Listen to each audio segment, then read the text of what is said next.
Welcome to this episode of Bounded in a Nutshell. Remember to take a moment to click on the link below to donate to a very special organization. Figure Skating in Harlem is the first organization in the world to combine the power of education with the grace and discipline of figure skating. It is dedicated to developing confidence, leadership, and academic achievement in young girls from low-income backgrounds. The numerous stories of success from its alumni owe a great deal to the unique blend of mentoring and self-expression that is championed by FSH. Remember, no donation is too small or too large to keep the dream alive for these exceptional young girls. Thank you very much. Enjoy the show. Thing in there and applauding, and I was like, oh geez. The guy comes out, he goes, good luck everybody, thanks, and he leaves. And I go in and I read and they say thank you, and I walk out and I go fly back home, and I said to my wife, I think that's it, that's not going to happen. About a week later I do get a call and they offered me the job, and I went, really? So the first play I was in, the artistic director Adrian Hall, this brilliant 6'4" Texan who just he talked, everybody does an impression of him who knows him. He couldn't remember your name. He would call you Thing, Thing, come over here, Thing. And he said to me, okay, you played the guitar, you strum the guitar. I said, Adrian, I don't play the guitar. He said, yeah, you the guitar, you play the guitar. I said, Adrian, I don't play the guitar. So I said, I don't play the guitar. He said, he looked at me and he said, well, darling, that's why I hired you. He meant to hire the guy before me. And he hired me instead. Yeah. That's amazing. So, Richard, that's a true story. So your beginning of it is. It started with you getting a gig with people thinking you were someone else. They thought it was someone else, and I thought I was gone the next day, but it was fine. And I stayed there for 14 years. You spent a long time with Trinity Rep, right? I did, yeah. It was 14 seasons as an actor, and all year. It was an amazing place. In fact, I still live in Rhode Island. Yeah. And did you ran it for a while, didn't you? You took over for a bit. You just directed it. Adrian made me direct. I didn't want to direct, and he said, it's good for you. You do it. So I did it, and I did maybe 3 or 4 shows there. When I had left the company, I wasn't in the company anymore, but I came back and directed.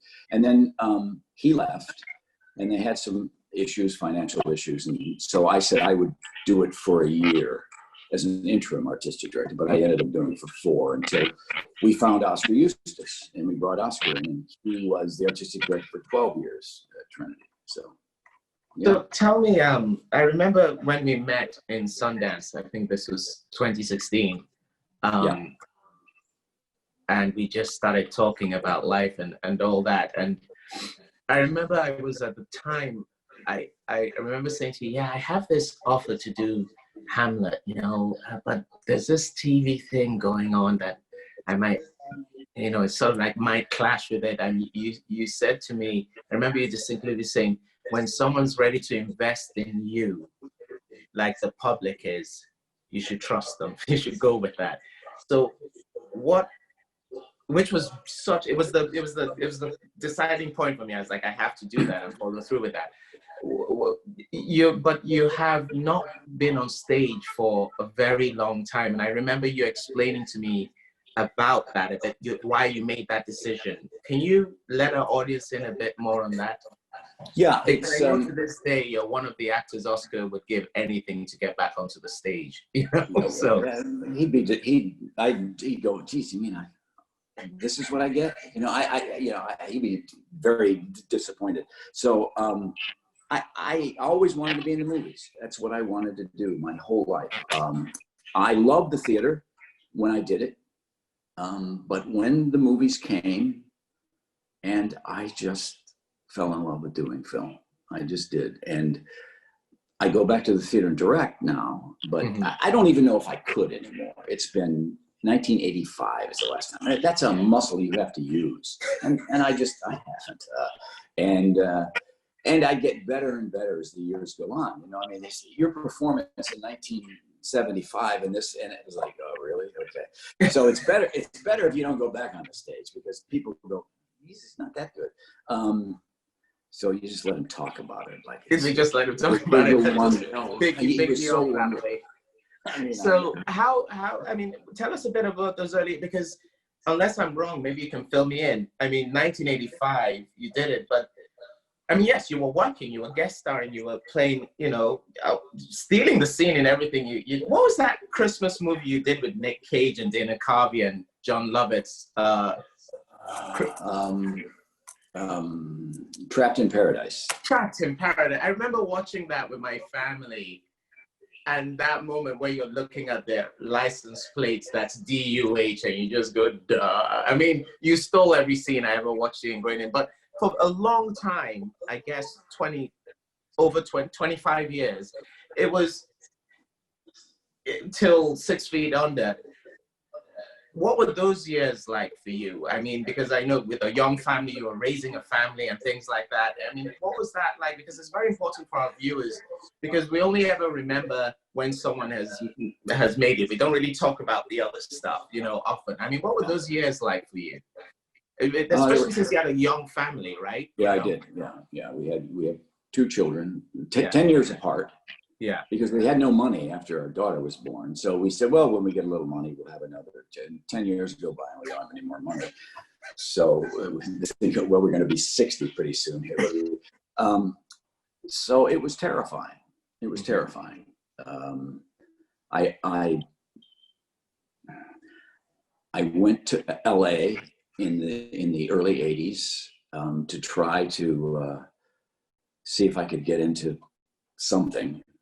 And that didn't work out. So I came back home and I was like, we're going to have to figure this out. And my wife was, she's a dancer and a choreographer, and she was running an arts magnet high school dance program. So she had a full-time job, and I was an actor at the theater, which paid very little money. And I said, we're going to have to figure out how to do this on what we make. And I kind of gave it up, the idea that I would ever do anything else.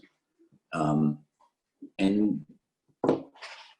then, you know, it was one of those things. I was doing a play at the Long Wharf Theater, and Sandy Dennis was there with her manager, Bill Tresh. And he said that halfway through the play, she looked at him and said, sign him. I was like 36 years old, 35, something like that. So that's how it began. But it was terrifying. I mean, I went to LA. I couldn't get. I mean, and I didn't know anybody. I couldn't talk. You know, I talked to people. I would go to fill the car up with gas so I could talk to the gas station attendants. You know, it was like I had nobody to talk to, and it was a miserable time. And you know, it just was. It's like somebody said, "Stop this. This is not going to happen." So. Yeah. Forget it. And I did. I just said, okay. The thing you learn, though, from what I learned, is that you don't have any control over anything except your talent. That's the only thing you can control, is how good you are and how happy you are with yourself as an actor, or not happy. And that you can control. And that is what you better deal with. Because the other stuff is, you just can't. It's just, who knows? I mean, if somebody says luck doesn't play a part of it, they're so full of it. It's huge. It's huge. You know, I know a lot of wonderful actors that have never gotten a break. And you think back on your life and you think, oh my God, if I hadn't done this, and I said no to it, but then I said yes. And it just is a bunch of accidents. But the thing you learn is that you're not in control of that. And so stop trying to be. And I think once I stopped trying to be and decided, if I'm going to be an actor, I hate what I'm doing now. I better get better because I don't like it. I'm boring myself. So you can imagine what an audience thought. So that's the lesson of the struggle for me.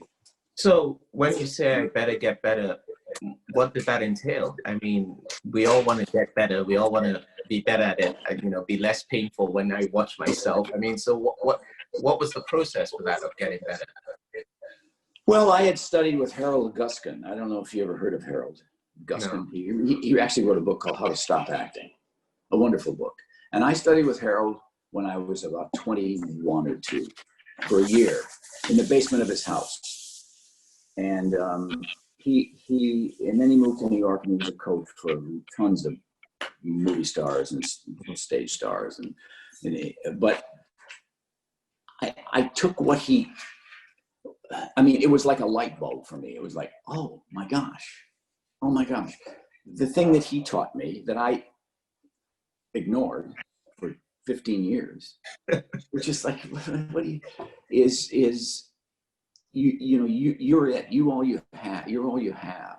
And I don't want to see some character on the stage telling me what I should think about them. I want to see a human being dealing with what's going on in their life on stage. That's what I want to see. He said, that's all I ask. I don't care if you're doing Shakespeare or Feydeau or movies or TV. It doesn't matter. That's what I want to see. And I went, yeah. And then I went, yeah. And went on my merry way and was horrible for a long time. And I think I just came back to that. I had bored myself so much for so long that I said, it's got to be better than this. I mean, this can't be it. And one night we were doing American Buffalo, and the actor Peter Garrity. Peter and I were in the play, and we were in Philadelphia at the Amundsen. No, it was the Amundsen. And I said, Peter. Oh, the Annenberg, right, thanks. We were at the Annenberg, and I said, Peter, it's my wife, Sharon. The only one with a memory, That's why I don't do theater. Good God, I couldn't remember. But I said to Peter, Peter, this may be a 4-hour play tonight, but I can't keep, I just got to let all this go. And Peter, he said, great, sounds good to me. And I kind of went out and just let it go. Just made no decisions. Just let's hear what somebody says to me and see how I respond. Let's see where this takes us. And it was an extraordinary night. And from that day on, I thought, this is a beautiful profession. This is, we all call it a craft, but it really is an art. That's how I think of it. It's just words. It doesn't mean anything. How did that experience opens up? How did as it were, the universe of acting respond to that decision you make? Did you see suddenly work started coming in from that point? Was there a reciprocal thing that happened? I'm sorry, I'm not quite sure what you mean. In the rewards. Yeah, absolutely. Yeah, you can feel it. You know when you make a connection with an audience. You feel it. Yeah. And it's a hard thing to do because one night you make an incredible connection, and you got to do a Wednesday matinee, and just nothing happened for you. Yeah.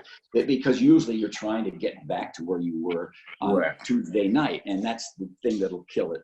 There's nothing that destroys me more than a night where you really nailed it, and that thought drops into my head where I go, shit, I have to come and try and do it again. Which, of course, let's come to your film thing, is once you've nailed it, and it's there and it's done, right? Yeah, and when I started doing movies, in the theater, if you really suck, you have another night to try again. But in movies, you find yourself waking up at 3 a.m. going, oh my God, that's it. Why didn't I deal with that?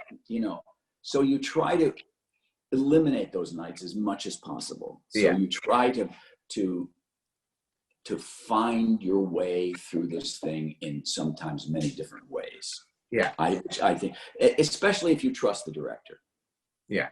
That he's not going to use, or she's not going to use the take where you have your finger in your nose. And I think that you just have to, you have to trust them. Because you have to really wring thing dry. You have to find everything in it if you can, you know. So for someone who had at that point 20 plus years of theater work, and then suddenly, literally, I can't think of anyone else's career that just made the about turn to camera work.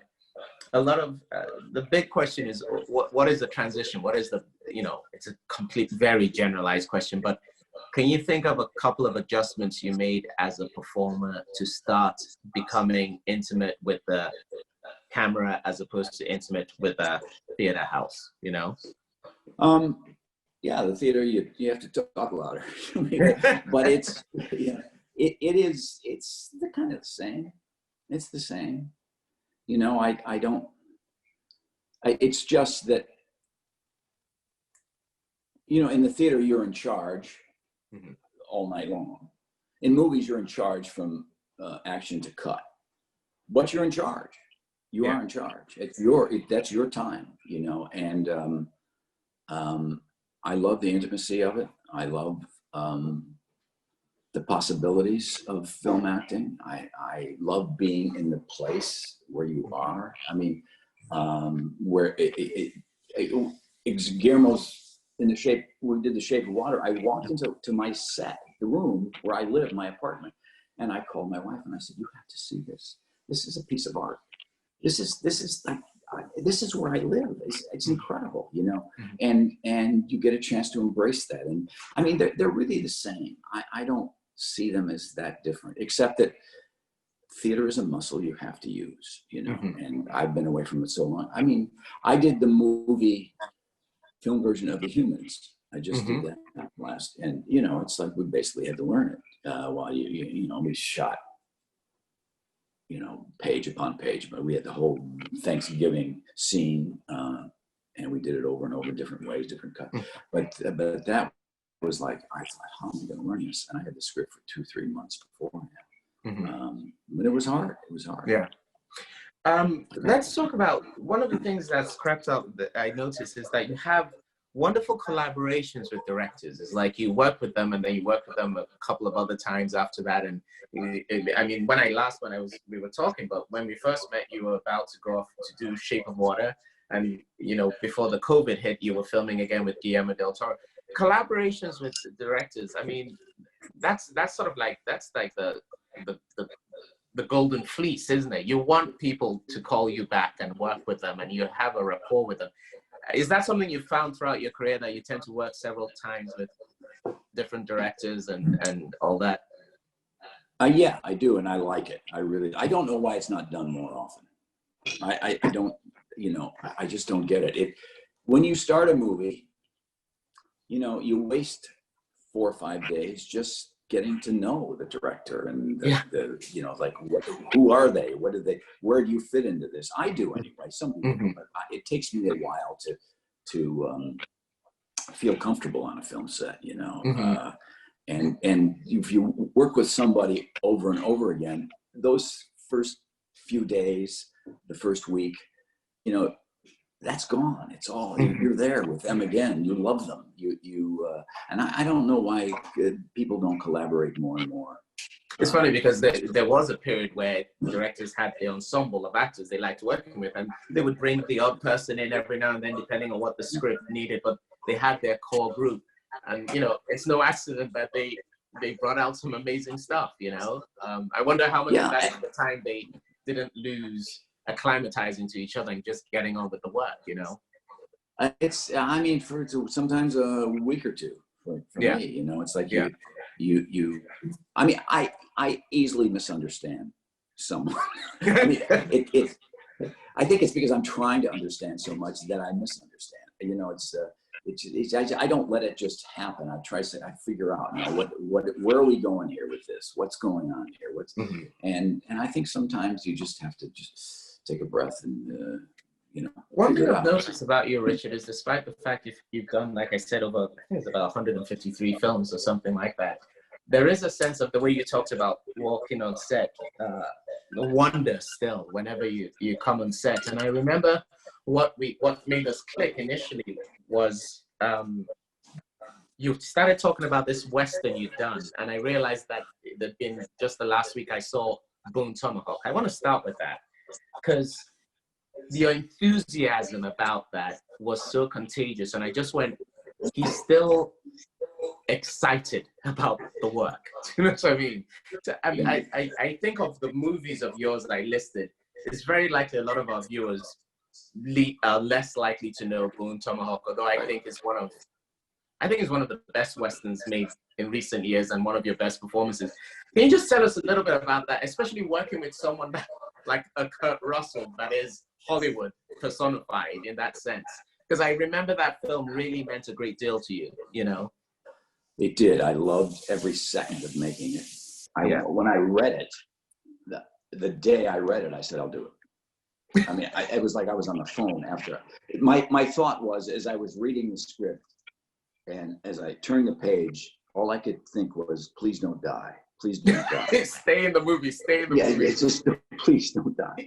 I love this guy so much. Yeah. And I you know that you read something, sometimes you go, I don't see me playing this. Yeah. It's like, I don't even, but I said, I get this guy. I really get this guy. And then Kurt came along, and first of all, he's a movie star in the best sense of the word. This guy can put a film on his back and take it home. And he's an amazing actor. He's an incredible actor. He never made fun of Chicory, the character I played. Yeah. Now, I was worried that people were gonna, like roll their eyes at this guy because he was he treated me with incredible respect and love. And that's what made my performance work, if it does. It's how he dealt with me. And I just became a huge Kurt Russell fan after leaving, and I just adored it.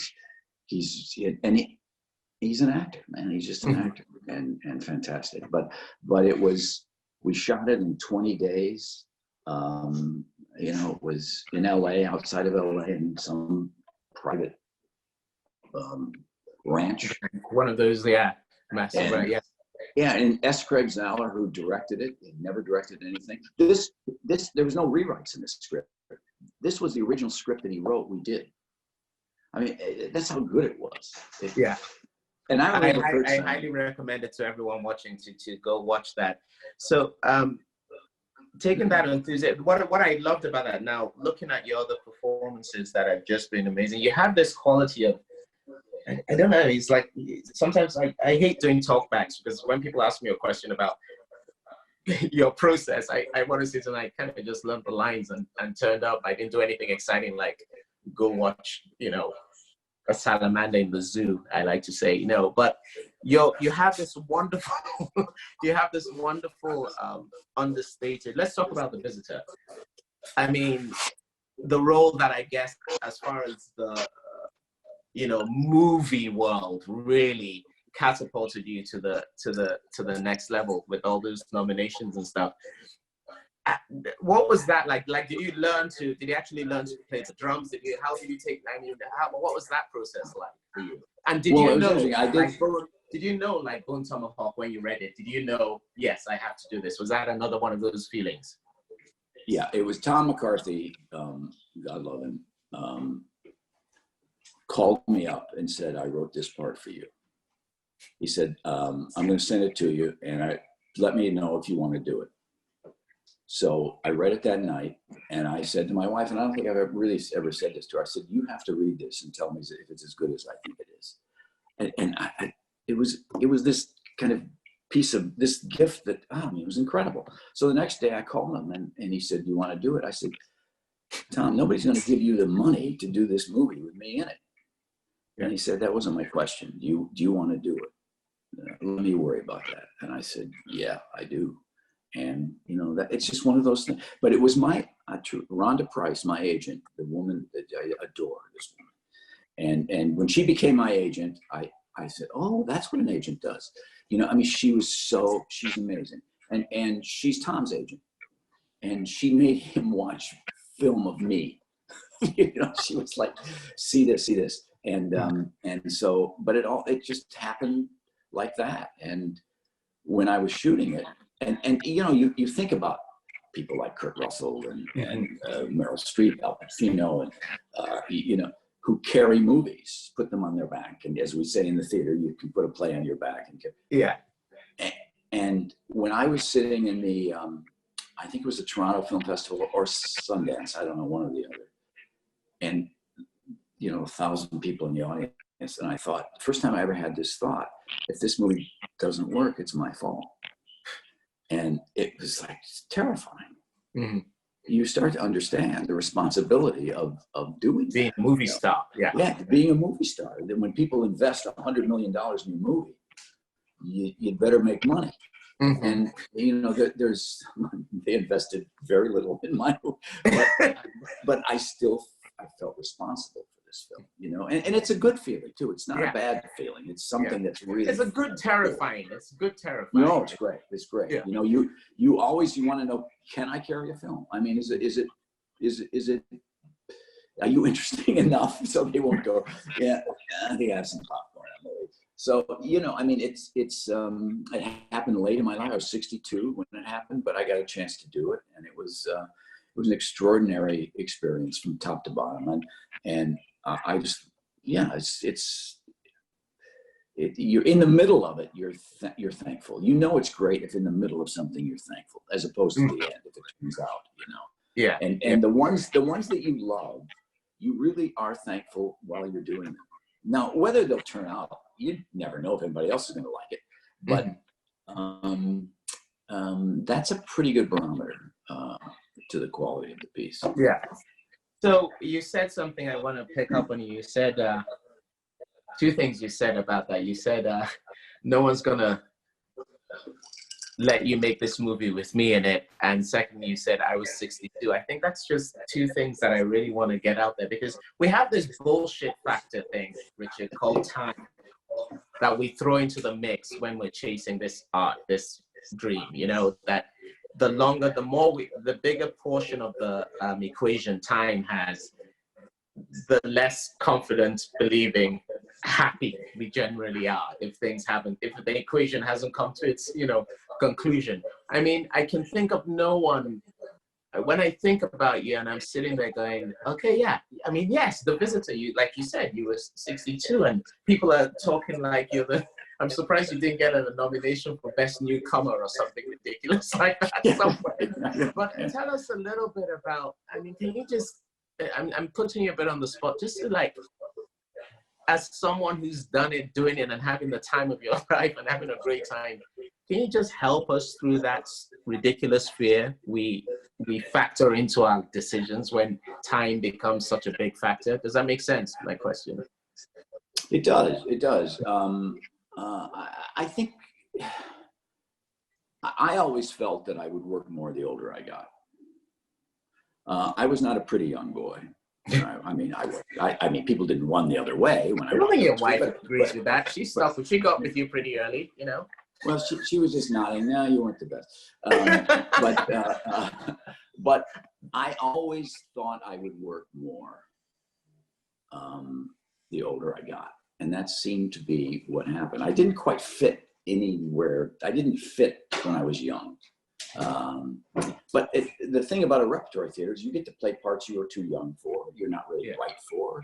I mean, I played Hickey in The Iceman Coming. I played, you know, I got to do some amazing roles, and probably some I wouldn't do in the commercial theater.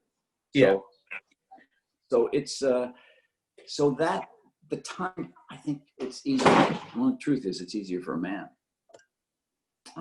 You know, but you're seeing women now saying, enough. You know, why can't I work when I'm 73 or but it is still easier for a man, and it's not fair, but it you know, I'm incredibly fortunate. I've worked constantly since I was 22 years old. Didn't make any money for a long time, but I don't have that. In fact, you know, Chuck, it's nice to have a history. It's nice to look back on things. It's nice to be 73 and look back on your life in this profession and realize, you know, who you've known and who you've worked with, you know, and now I'm usually the oldest person on the set I'm on, and it's I don't mind it at all. I like it. I like having a history. You know, I mean, people think The Witches of Eastwick, they think of it like it was made in 1920 or something. That you were in that, you know. Yeah, I mean, but it's I don't, other than having now the lifespan of a dog, I don't mind being this age. I like being older. I like my perspective on things better now than even 10 years ago. But you know, things like you don't have the strength you used to have. I mean, you're 73 years old, but it's not a bad time for me right now. If that makes any sense. I never thought when I was, I did think when I was 35 and it wasn't going to happen in movies, but not because of my age, but because it's like, it just wasn't going to happen. And so that's what I was kind of dealing with. And then it happened. So, yeah. But every actor that I know has a different story. Yeah. I mean, everybody I know has a different story. Were there actors that were sort of like peers of yours that you knew very well, that sort of like their trajectory was faster than yours? And if yes, how did you deal with that? You know, and or did you, were you as generous in spirit as we know you now always, you know, or was there a competitive? You try to be, because the truth is there's room for everybody. You know, you may not think so, but if there's room for everybody, and you don't get anywhere.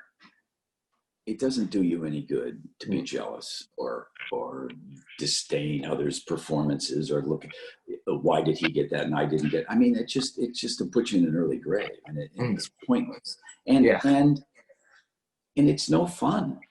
It's no fun. It's great to see actors. There's so many great actors. You know, that's when you get a part, you go, really, you want me? You want me? Yeah, this guy's so fat. Yeah, it's so many talented actors that you work with and see. That no, I don't. I've tried. I mean, you have those feelings, but you try to say enough of this. Stop. Yeah. This is not. It's not healthy. Are there? I need to ask you. You know, given that we started with Guillaume, when I met you, you're about to work with Guillaume, and now you're about to. What's he like? What's the connection with you so far? Do you think is? I mean, how would you describe him as a director? I love him. He's this fascinating guy that keeps very private, and then will give us a bombshell, and he comes in almost like an Almodovar. You know, like you don't. They seem like pure artists. You know. He is a pure artist, and he sits. We were in Toronto all night long, outside in the winter. He's sitting on. He never leaves. He's by the monitor. You know, I'm running to the tent with the heater and Guillermo's sitting there all night long, loving every second of it. He loves what he does, and he's. You know, it's like the first time we worked together. In fact, we were doing this movie, and he said, "You know, Richard, the first week and a half when we were working together, you know what you said to me all the time?" I said, "What? Why? Why?" He said, "I would say, go over here." I said, "Why?" What? I said, "I did." He said, "Yeah." But it's, you know, he's incredibly collaborative. Yeah. And, you know, he knows more about anything. He knows more about everything than anybody else I've ever met. In fact, I used to go ask him questions about things, see if he knew anything about it. And he would always have an answer. He's just a fascinating dude, and he's hysterically funny. He said to me the first day we were at Shape of Water, and we did a take, and he goes, "I like that. That's good. That's good." I said, "Well, Guillermo, you want to change it up and do it a different way?" He said, "Richard, we are not that kind of men. We make a decision, we stick with it." I love it. Okay. And about 2 minutes later, he came back to me. "I think we'll shoot it again just to be it." He's. Oh, that's great. I'm gonna show you something I have. Okay. Hang on one second. All right, show me.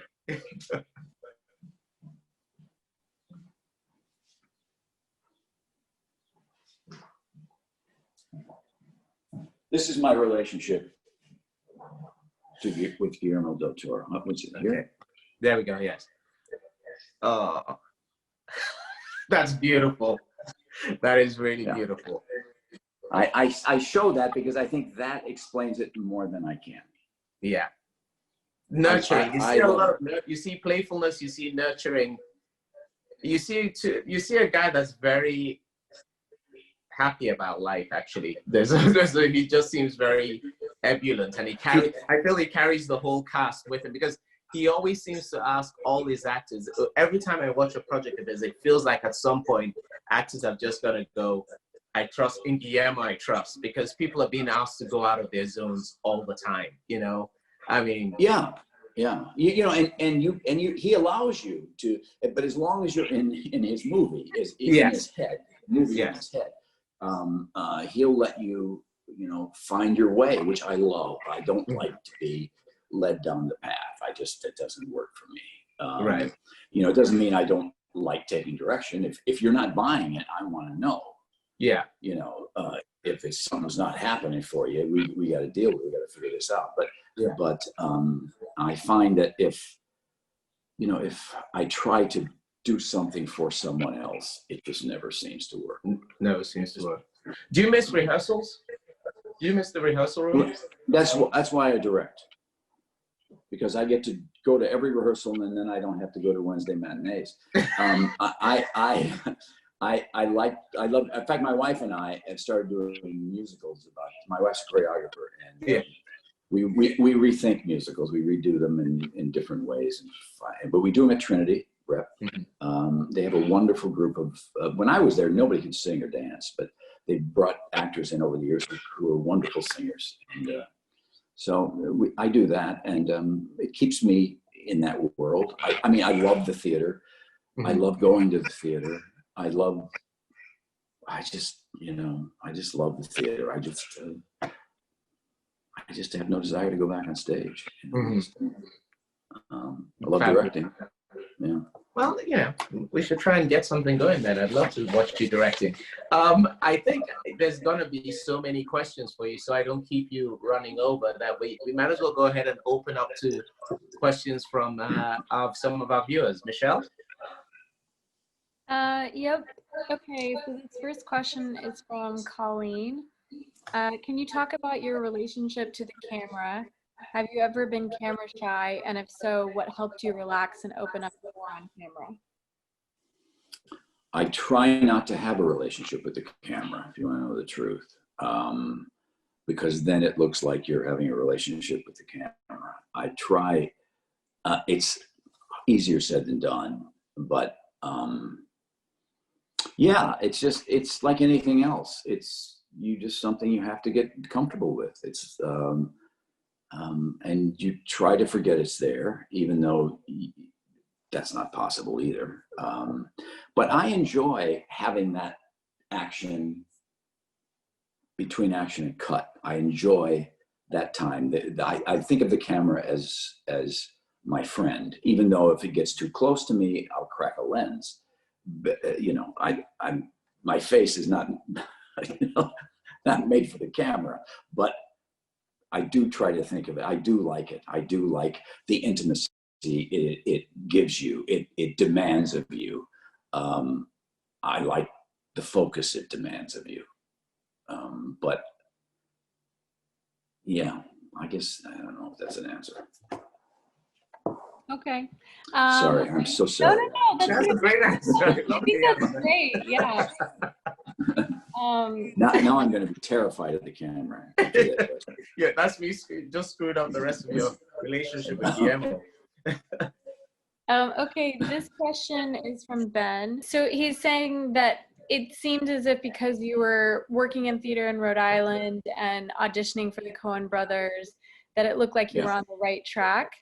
And that may have been a grind early on, but that maybe few people in casting world or in the theater. But did it feel like that, or did it just feel like a burden?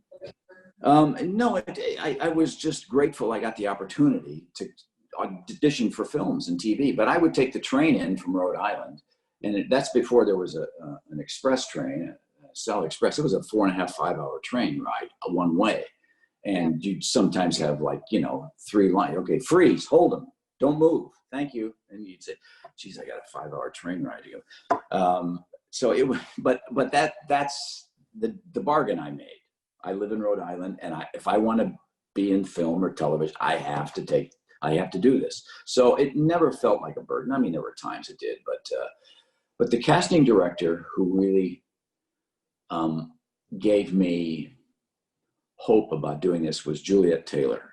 She's retired now, but it's one of the great casting directors. She's Woody Allen. She's all Woody Allen films, but she cast a movie and called me in for it. She saw me in a play at the Long Wharf, and that gave me again the kind of feeling that maybe this could be possible. Maybe I could do this.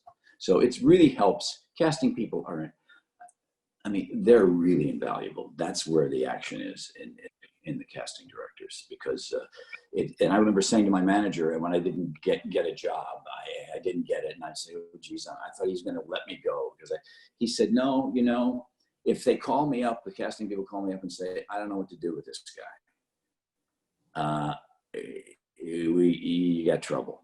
But if you don't get it and they say, but we're interested in him and we liked him and we'll bring him in for other things, he said, that's all, I just need some positive feedback. And you find out that casting people are so important, and you can't beat a good one. Yeah. I completely agree with that. And sometimes it's really important to not think of the job, but actually think of the fact of, like you said at the beginning of this, is just go in there and do your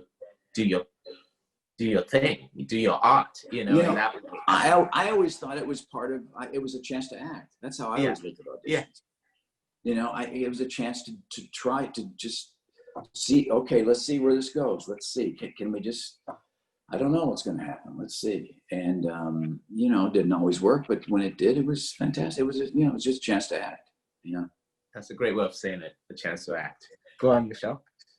So this is kind of a good follow-up question from Sophia, but she wanted to know why you decided to stay in Rhode Island. Well, our kids were in school here, and we loved Rhode Island. I love Rhode Island. Our friends were here. I was in the company for 14 years, and I got The Witches of Eastwick, taking the train into New York. And after that, it was easier for me to get things, jobs. And we thought, well, why don't we just stay? And we did. I was told for years you can't do it, but you can live anywhere if you're willing to, either take a plane in or take the train in. So, again, it's luck. It's not nothing you planned or anything. It's laziness. When you got to pick up and move to New York. Oh my God, it's so much work. I got to get my kids in school, and so we just decided to stay here. And as you can see, we're very lazy. We've been here 50 years. Okay, this is kind of a follow-up question to that then. This question is from Andrew. Did you ever have to accept a job or refuse a job opportunity based on economics, and how the decision would affect you as a young father? Yeah. I mean, there was a time when I had to take everything. Yes, I would take it. I had to. Finances were a big issue. But it's interesting. I found I worked harder after I had children than before. And I went after things more. I was more serious about what I did. I didn't realize it at the time, but I think it's because the responsibility you have to raise children and feed them, educate them, and so yes, I have turned down things. Woody Allen, I did the well, this makes me sound like such a wonderful father. That's I shouldn't bring it because my daughter. Richard, go on. Because my daughter would say you weren't that good, but my daughter was like 9, 7, between 7 and 9. So I think maybe 7 or something. And we had never taken a vacation that we had paid for. My parents sometimes brought us down to when they went to Florida, they would bring our kids down, but they'd never been. And so I had done some movies, and I said to my daughter, where do you want to go? My son wasn't born yet. And she said, I want to go to Disney World. I said, okay. So I was doing a Woody Allen movie, and I played a doctor in it. It was Hannah and her sisters, and I'm on the phone. And then he called me back to add on to that, to do more. And then he called me back again because he reshoots a lot, does a lot of stuff. And then he wanted to consolidate all the doctors into one guy. And I said, no, I can't come back because we're taking our daughter on a vacation. And we had already made the reservations and paid for it. And so I didn't go back. And that was Juliet who cast that, and she understood, so that's, but the great Jim Rebhorn got a wonderful part out of that. But yeah, that's the one I remember doing. Yes, it was. Do you hard, use that? It really wasn't. It wasn't hard. Do you use that as a guilt trip for your daughter? Do you use that as a guilt trip? I don't even think she knows that. I think I will now. You have to tell her. Okay, next question. Okay, this next question is from Simone. How is working in a Coen Brothers film different than working in others? Well, there's two of them. That would be one. And, they're, from what I heard about them and what I actually experienced with them was night and day. I heard that they were very, this is what they wanted. They wanted you to do it this way. They storyboarded everything, and you had to do it. You put your face here. It was nothing like that. They're just the most generous, fabulous. I'm not saying that it was a bad thing about it. I heard that it was, they had the movie in their head and you had to fit into this. No, I mean, they really want to see what you bring. And they shoot faster than anybody I've ever worked with, except Rob Reiner. They're when they're happy, they move on. I mean, they're the most secure human beings I've ever worked with, both Joel and Ethan. And Fran McDormand, who I've been friends with forever, it's just a great experience to work with them, And I auditioned for the Bill Macy part in Fargo 3 times. And I went in and I thought, because this part is great. This is an example of being upset when you don't get something. Well, I didn't give me the part. So I was like, gosh, geez, who'd they cast? Bill Macy. And then I go see the movie. And it was like, oh, okay. Shut up, Richard. What do you, please. And then they called me in for this other movie, and I remember my manager called me up and he said, "It's so exciting. It's between you and Albert Finney." I said, who would you cast? What are you talking about? And I was like, oh, I'll be up all night waiting on this one. So, then they called me for something. I auditioned for Raising Arizona. I auditioned for all, and they never cast me. And so finally, there was a movie, and they called me in, and I said, no, I'm not coming in. You're not going to give it to me anyway. And it was Burn After Reading. Burn After Reading. And it's the only movie that they wrote every part for a specific actor. And that's just an amazing story that it's so important to hear, because we have those experiences. There's either a casting director we're going for, there's a director, there's a theater we're going for, and we never seem to get it. But the fact is, they keep bringing you in, and that's the point, right? Yeah. And they were so funny. And they said, so they called me up and they said, don't you want to do this? I said, of course I want to do it. You're not going to cast me. He goes, yeah, we are. I said, so the way to get a part in your movies is to turn down. Say no. I said, no. I should have thought of it. Yeah. All right. We have time for one more, I think. Okay. This question is from Zal. Can you talk more about your transition from theater to film professionally? How after American Buffalo, what happened career-wise that got you more into film work? Well, I started being happier with what I was doing on the stage. It felt more alive, and it felt like I was not pushing. I was just letting it all kind of come to me, and that helped a lot. And then when this man, Sandy Dennis, said, to this manager to sign him, he did. And so, yeah, it made the world of difference. But the transition, I mean, acting is acting. It's acting's acting. And it, for me, it was. I mean, I don't remember changing anything when I did film. I mean, you learn things about film that you don't know in the theater, and you learn things in the theater that you don't know from film. But again, I'll say it again. The only thing you can control is your talent. So, how do I get an agent? How do I go from this to that? I have no idea. And I can't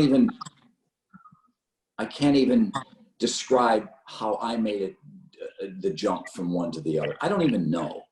It just happened. One day I was here and the next day I was there. But the thing I do know is if I hadn't had that night in American Buffalo, if I hadn't said to myself, you either find a better way of doing this or give it up because you don't like doing this way, I would never have had a career. I mean, it's that simple. However my career would have gone, I just wouldn't have had one. I would have been some other actor. So again, I just go back to that. If you're out there trying to figure it out, the only thing you can control is how good you are. And you better know when you're good and when you're not. You better not need somebody to say you're good or you're not good. I mean, it's everybody needs feedback, but when it's good, you have to know it. Or when it's good for you. Maybe somebody watching it is thinking that's not so good. But when it's there and when it is good, that's what you reach for. Oh God, I love that feeling. It's effortless. It just happens. It's fantastic. How do I get that again? How do I do that again? I want that more and more and more. And that for me that's when it became exciting to be an actor. I felt like I was doing what I was told. I was checking all the boxes. I was doing big parts, but I was dead. I was emotionally dead inside.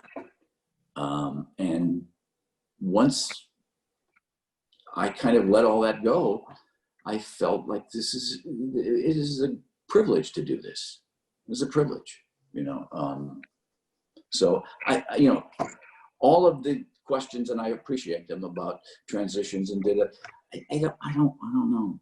The truth is, I don't know. And if I told you, it probably wouldn't be that true, because what you remember and what really happens never the same, especially when you hit my age. But I just do want to tell folks, young actors, if there are any out there listening, that really think about what you're doing and how to get better at it, and be happy with yourself as an actor. And when you're not good, know it, and don't try to fool yourself, and don't blame others for it. It was the director. I had a bad director. You can't do that because it's your ass and it's your art, and you have to be. And that's the sad part about it. Because when I see myself in a movie that I don't like my performance, it's my fault. It's not anybody else's fault. It's mine. So. Michelle demands one more question, although I thought that was just a perfect way to end it. So this better be a good question, Michelle. Okay, well, since we were talking about your early work, and I know you had mentioned Witches of Eastwick a couple of times, that's one of my favorite films of yours. Do you have any special memories from working on that film? It's such kind of an amazing cast. It is, and they wouldn't let me on the film my first day of shooting. It was shot in Massachusetts, and I drove up, and they wouldn't let me through the gate. The guard wouldn't let me through the gate. I said, "I'm in this movie," and he said, "Yeah, you and everybody else in town." I said, "You got." I said, I'm in this movie. I'm telling you, I am in this movie." And so some grip walks by and goes, "Hey, Jimmy, you know this guy?" I go, "Never seen him before." But they finally let me in. And I'll tell you something. Jack Nicholson couldn't have been sweeter to me. And when I was nominated for The Visitor, I got a bottle of champagne from Jack Nicholson before I heard from almost anybody else. You know, and you know, for me to do that movie first, to see how much Jack loves what he does and how much he loves this profession and the film industry, that was really cool. That was really cool. You know, he loved being an actor, and he was so great to me. Saw some of the dailies, you know, but it was like, yeah, I don't know if he saw it, but he just put me at ease. He was just so sweet. Yeah. Richard, I mean, well, I don't know. I think people pass things forward. I from the first moment I met you, were nothing but gracious and generous, and you gave me so much confidence, because at the time we met, I wasn't feeling very confident about what I was doing in that project, and your boosting of me is something I've taken not just for that project, but as an actor in general, whether you know that or not. So I'm letting you know that now. Well, thank you so much. You're really gifted. You're really gifted, Joe. I mean, that's I could tell that from watching you do that film that you did there. I went, oh, okay, all right. This guy knows from where he comes and what he is and who he is, and you know. So, thank you. I mean, you don't know how much that means to me. I'm actually close to tears. But look, I can't wait to have you go Chuck, I say that to everybody I know. I just said that. I said that to my neighbor, who's a car dealer, the other day. I said, "You're the best car dealer I know." And you know where you're coming from. You know where you're coming from, and I can see where you're going. Richard Jenkins will be returning on Friday to share some of that wisdom he shares with everyone, with 8 lucky participants. Richard, you've been an absolute joy to have today. I can't wait to see you back on Friday. Thank you for giving up the time, and we'll see you soon. And thank you for being unbounded in a nutshell today. It was fun. Thank you. See you later. Thank you. Yeah, Michelle, do you want to just open up everyone to say thank you? Thank you. Thank you so much. Just let everyone say Thank you very much. That was very insightful. Thank you. Thank you so much. Thanks so Hi, much. guys. Hi. Hi. Much. There you go. Go to medical school. Too late. Too late. I already did, and I decided to become an actor instead. Thank you for listening. Thank you for watching. Thank you for being being here. here. You're amazing. Take care. Bye-bye, guys.